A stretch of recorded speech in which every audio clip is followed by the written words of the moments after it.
Hello everybody, welcome to my channel. This is Frank Cheatham, and today I'm going to talk about my experience with Chibson Les Paul Black Beauty 2023, my experience.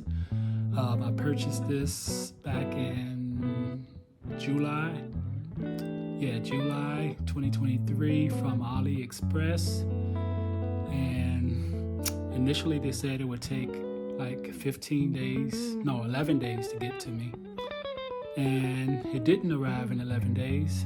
And then I contacted the factory, and they said, oh, it was put on a cargo ship. It's going to take an extra 15 days, which comes to about 28 days.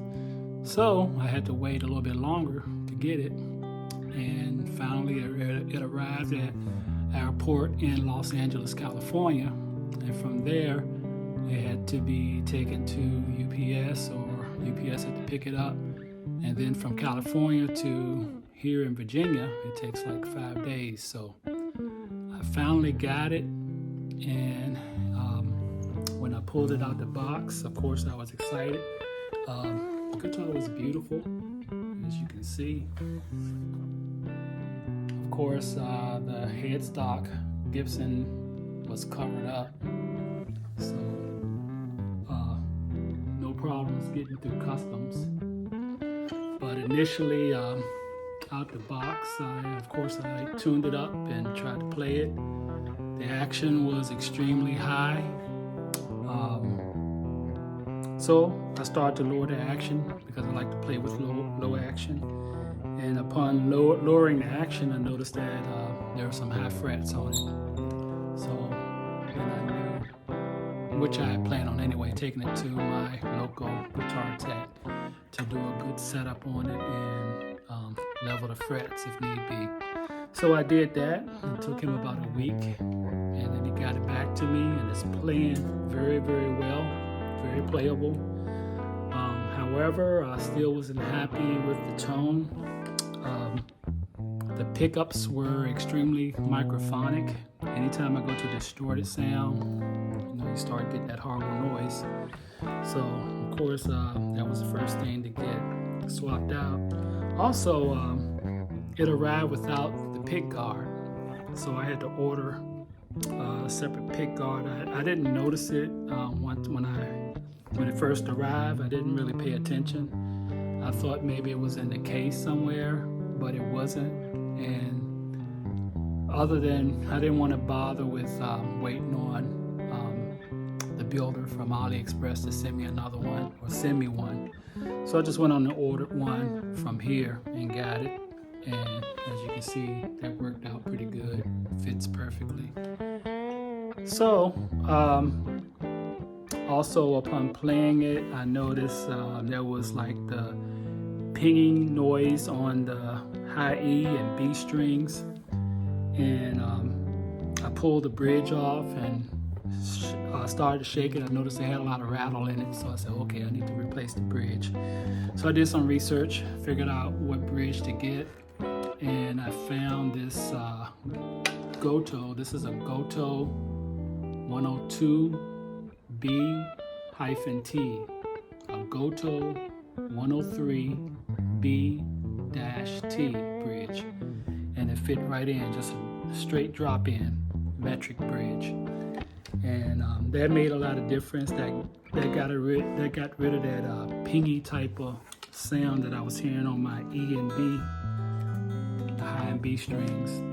I kept the stock nut is some kind of, my luthier said it wasn't straight bone, but it was something like a synthetic type bone, which is the same type of deal.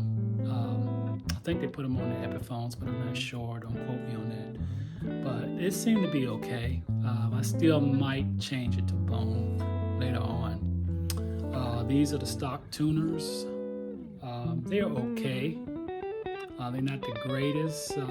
They stay whole tune. They stay in tune once I get the guitar in tune. But they're not the greatest. I can tell it's still low quality, although on the back it says it's Grover. It says it's Grover, but it's not really Grover. But eventually I will swap them out for Grovers. And as far as electronics goes, the pickups, these are from Guitar Madness. These are the 59ers. I guess they're supposed to be similar to the 59 or 1960s Gibson Les Paul pickups. But they sound pretty good. I don't have it set up for coil split, but I do have that option if I want to add that option in the future. Just have to put in new pots, push-pull pots, and I will have the coil split capability. So overall, I'm very happy with this purchase. This cost like $190 from AliExpress, and the setup on it was about, with the fret dressing, that came to about I want to say $90 setup plus a little bit of fret dressing. So that's not too bad. The pickups, the set of pickups was like $40. So that's about $400 total. The Goto bridge was about $45. So it's not too bad. Still cheaper than the Epiphone Custom Les Paul. So I was getting this to compete with that.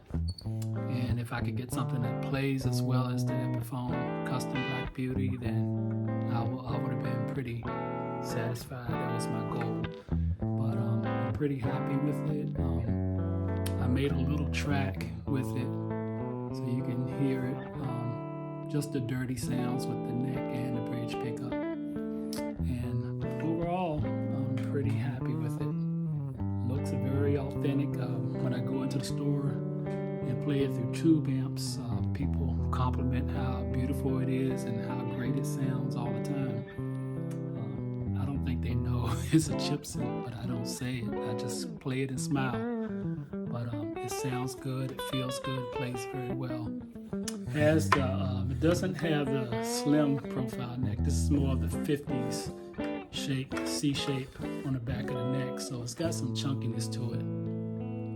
But overall, I'm very pleased with it. It's a keeper. It's not worth me selling if I wanted to. But then, I played it out a couple times and it did pretty well. Did some lead stuff with it. Sounded pretty good. Recorded recorded pretty good. So listen to the track and let me know your thoughts on it. How do you think it sounds? What do you think the pickups sound like? I was thinking of maybe getting it plecked. Give me your thoughts. Comment what you think about plecking this guitar. Do you think it's worth it? Would you pleck less expensive Les Paul? Or you think that's for the more the high-end guitars? I don't know. So I'm contemplating that, sending it to Sweetwater and just let them work their magic on it, plecking it, maybe putting a bone nut. But overall, you know, this project is pretty good. I thought looks good, sounds good, plays well. I'm very happy with it. I mean, of course, it's not as good as the real deal USA made guitar, Gibson Les Paul Black Beauty, but for something that's long competing with the Epiphone, this does pretty good. It holds its own. So I'm very happy with it, very pleased with it. So tell me what you think. Peace out.